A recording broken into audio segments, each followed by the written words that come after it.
CM साहब तफ़सीली press conference को 2.5 कलाक गुफ्तगू कई मीडिया सां ऐं तो उनमें जेके तव्हां मैंशन कयो त प्रेसिडेंट साहब जी जेका उहा ई हिकिड़ी ॻाल्हि हले थी त हुननि को इजलास थियो जंहिंमें मुख़्तलिफ़ रिथान जे बारे में प्रेसिडेंट साहब खे ऐवान सदर में ज़रदारी साहब खे ब्रीफिंग ॾिनी वई। उन जा मिनट्स जंहिं ते सभिनी जी साइन आहे त प्रेसिडेंट साहब जी बि आहे, उन में इहो लिखियलु आहे त ही कैनाल्स के अप्रूवल थियो हिन मीटिंग में। त सीएम साहब मुराद अली शाह साहब चवनि था त प्रेसिडेंट वटि कॉन्स्टिट्यूशनली अहिड़ा कंहिंखे अप्रूव करणु, मंज़ूर करणु या नामंज़ूर करण जा इख्तियार ई न आहिनि। बिल्कुलु ठीकु थो चए सीएम साहब, मुराद अली शाह बिल्कुलु ठीकु थो चए, इहा ॻाल्हि ठीकु सम्झ में अचण वारी ॻाल्हि आहे त प्रेसिडेंट वटि अहिड़ा इख्तियार ई न हूंदा आहिनि। हू चवनि था त हू जेके मिनट्स हुआ उन में हेर फेर थी आहे, ग़लति मिनट्स लिखिया विया, यानी हिकिड़ो को हेर फेर थियो आहे।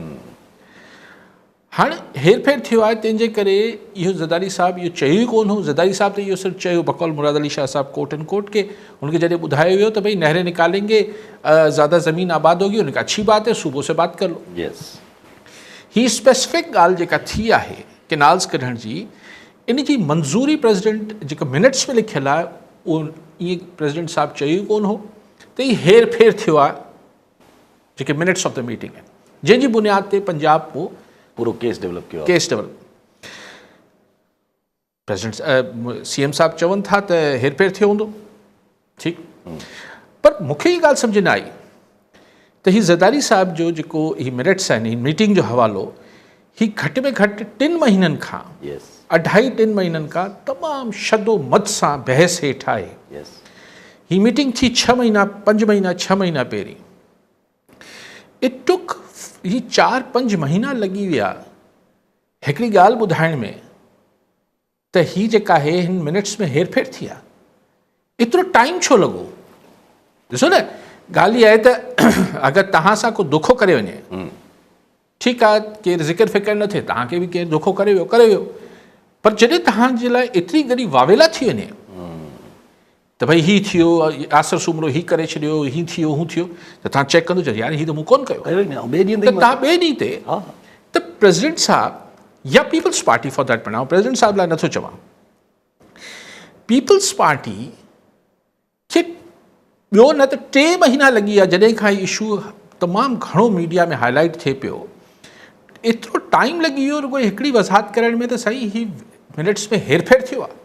ॾिसो, हिन ॻाल्हि ते पीपल्स पार्टी जा मुख़ालिफ़ मञंदा न मञंदा, इहा धार बहस आहे। इहो धार बहस आहे त पीपल्स पार्टी जा मुख़ालिफ़ हिन ॻाल्हि खे तस्लीम कनि था, हिन उज़र खे त भई हेर फेर थियो हो कागज़नि में या न थियो, मिनट्स में या न थियो, लेकिन तव्हांजो जेको मौक़िफ़ हो, तव्हां एतिरो टाइम छो लॻायो ॿुधाइण में त ही कागज़नि में हेर फेर थियल आहे? छा थियो आहे?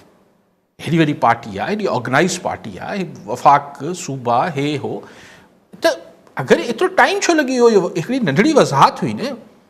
अच्छा, उनखां पोइ ज़ाहिर आहे प्रेसिडेंट सां फ्रॉड मतिलबु बेईमानी कई वई आहे न, रियासत जे सरबराह सां अगरि बेईमानी थी आहे त कोई इंक्वायरी बि ऑर्डर न थी आहे त भई तव्हां मूंखे ॿुधायो हिकिड़ी ॻाल्हि, मिनट्स में ॿी लिखी, ऐं इहा ॻाल्हि सम्झण लाइ हिकिड़े मिनट लाइ तयार बि थी वञा त ठीकु आहे, मिनट्स हूंदा, को 15-20 सुफ़ा हूंदा, अलाए छा हूंदा, उनखे वरी केरु पढ़े नथो बचो, ठीकु आहे, हाणे त हिकिड़ी खाना पूरी आहे, साइन बि थी वई।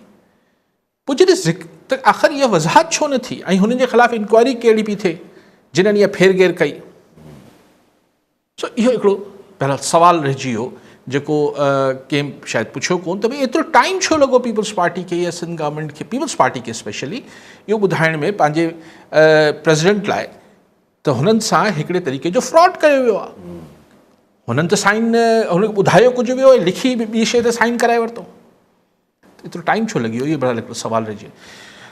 बाक़ी जेके सीएम साहब चवनि पिया त बिल्कुलु ठीकु आहे त मंज़ूरी नामंज़ूरी जा इख्तियार कोन्हनि।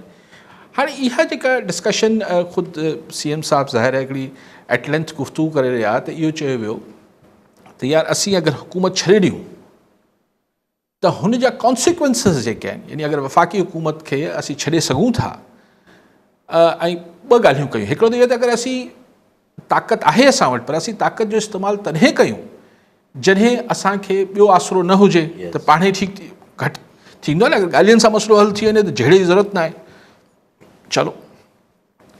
लेकिन पोइ इन ई प्रेस कॉन्फ्रेंस में वरी कंहिं ॿिए सवाल ते हुननि चयो त भई अगरि असीं छॾे ॾियूं, असीं सियासी पार्टी आहियूं, असांखे हिन जा जेके कॉन्सिक्वेंसिस यानी हिन जा जेके असरात ऐं मुज़मरात हूंदा, यानी सुभाणे अगरि छॾे ॾियूं त हुकूमत ढही पवंदी, हुकूमत वफ़ाक़ी ढही पवंदी त फ्रेश इलेक्शन्स ऐं के ॿियूं क़ुवतूं, उहो जेको क्योस क्रिएट थींदो, इंतिशार क्रिएट थींदो, को ॿी क़ुवतूं हुनजो फ़ाइदो न वठी वठनि।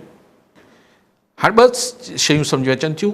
आइनी तरह हिकिड़ी पार्लिमानी डेमोक्रेसी में कई हुकूमतूं वक़्त खां पहिरीं ढही वेंदियूं आहिनि, वरी मिड टर्म इलेक्शन थींदा आहिनि, को वॾी ॻाल्हि त न आहे। उअं ई ही इलेक्शन्स मुतनाज़ा आहिनि, त ॿी इलेक्शन थी वञे त हिन में कहिड़ी वॾी ॻाल्हि थी वई, को वॾी ॻाल्हि त न थी वई। ॿी ॻाल्हि, ॿियूं क़ुवतूं, माना असां वटि जॾहिं ॿी क़ुवत फ़ाइदो वठी वेंदी, पावर कॉरिडोर्स जे हवाले सां जॾहिं चयो वञे थो, त उन सां मुराद हुजे थी त किथे टेक ओवर त न थी वेंदो, ज़हन में उहो ई ईंदो आहे, ज़हन में उहो ईंदो आहे। त छा अहिड़ो को ख़दशो आहे? मूंखे त हिन महिल सूरत हाल अहिड़ी नथी लॻे त को कॉन्स्टिट्यूशन खे डीरेल कयो वञे ऐं हिन महिल मार्शल लॉ या अहिड़ी का सूरत हाल थियण लाइ कुझु बि थी सघे थो, पर अहिड़ी ज़ाहिरी तरह त सम्झ नथी अचे ॻाल्हि। सो बहरहाल हू चवनि था त हिन जा जेके ख़दशा आहिनि, त अगरि छॾे ॾियूं त मतां का फ्रेश इलेक्शन थी वञे, त मुंहिंजे ख़्याल आहे त हिकिड़ी न 50 फ्रेश इलेक्शन थी वञनि, घटि में घटि पीपल्स पार्टी त पंहिंजो पान दाजो करे वठंदी न। त भई असां वरी सिर्फ़ु इहो डपु त ॿीहर इलेक्शन थी वेंदी, वरी ख़र्चो थी पवंदो, वरी हीअ थी वेंदो, तंहिंजे करे केनाल ठहण ॾिन न वञनि, इहो त मुंहिंजे ख़्याल आहे त सौदो ख़राबु न आहे। अगरि हुकूमत ढही वञे थी, केनाल्स जो प्रोजेक्ट ख़तमु थी वञे थो, इलेक्शन थी वञे थी, ऐं पोइ ईंदड़ इलेक्शन में माण्हू वोट इहो सोचे सम्झे, सिराइकी बेल्ट हुजे, सिंध हुजे, बाक़ी इलाइक़ा हुजनि, इवन सेंट्रल पंजाब जेके हिन ॻाल्हि जा मुखालिफ़ आहिनि त सिंध ऐं सिराइकियुनि खे नाराज़ न कजे, उहो सोचे सम्झे वोट ॾींदा त केनाल ठहनि न ठहनि, ठीकु आहे।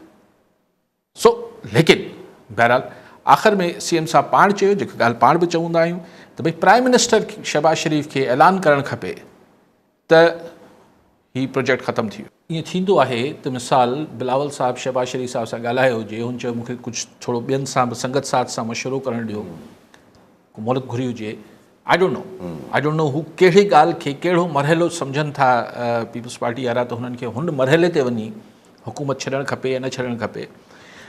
लेकिन CM साहब बि चयो, ॿिया पीपल्स पार्टी वारा बि चवनि पिया त बिलावल भुट्टो ज़रदारी साहब को 4 अप्रैल ते को अहम ऐलान कंदो हिन हवाले सां। ॾिसो, ऐलान कुझु बि करे सघनि था, ज़ाहिर आहे हू उनखे वधीक ऐं हू मौक़ो बि हूंदो, 4 अप्रैल आहे, लेकिन छा हिकिड़ी चिता ॾींदा त शहबाज शरीफ सां हुकूमत सुन ले, अगर उन्होंने केनाल नहीं बंद किया प्रोजेक्ट तो हम अलग हो जाएंगे। यानी ज़मान मुस्तकबिल के बारे में बिलावल साहब को ऐलान कन था, या डेडलाइन, या ज़मान मुस्तकबिल में भी का डेडलाइन ॾियनि था, हफ़्ते में कर दो, 15 दिन में कर दो, महीने में कर दो, या हिकिड़ी जनरल ज़मान मुस्तकबिल है, कर देंगे वरना नहीं होंगे, यह भी ॻाल्हि थी सघे थी। या बिलावल साहब चए थो त हम अलग हो रहे हैं, इहो थी तो ज़मान हाल। त अॼु में चई छॾे त अगरि तव्हां न ठाहिण बंदि करण जो ऐलान न कंदो प्राइम मिनिस्टर, त असीं अलॻि थी वेंदासीं। इहो हिकिड़ो सुवालु आहे।